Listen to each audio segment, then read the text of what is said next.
জিলাৰ মিলন বজাৰত অনুষ্ঠিত হোৱা বিশাল ৰাজহুৱা সভাত উপস্থিত থকা ৰাইজে আমি শপত গ্ৰহণ কৰোঁ যে সাম্প্ৰদায়িক বিজেপি আৰু সাম্প্ৰদায়িক AIDF পাৰ্টিক আমি কোনো পৰ্যায়ে ভোট নিদিওঁ।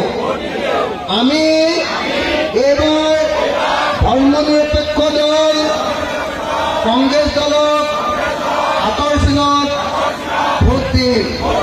আমি বিজেপিয়ে যাতে ভাৰতৰ সংবিধানখন বদলাব নোৱাৰে, ভাৰতত হিন্দু ৰাষ্ট্ৰ প্ৰতিষ্ঠা কৰিব নোৱাৰে, তাৰ বাবে এইবাৰ আমি বিজেপিক নিৰ্বাচনত হৰুৱাই দিম।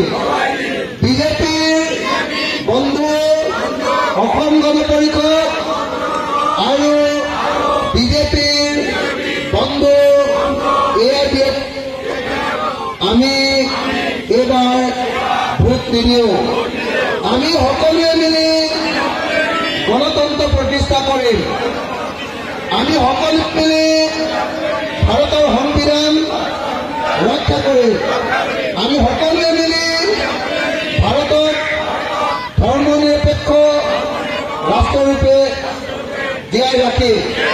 আমি সকলো মানুহ হিন্দু মুছলমান একেলগে থাকিম, ঐক্যবদ্ধ হৈ থাকিম আৰু মিলা প্ৰীতিৰে থাকি আমাৰ ভাৰতবৰ্ষখন ধুনীয়াকৈ গঢ়ি তুলিম। ধন্যবাদ।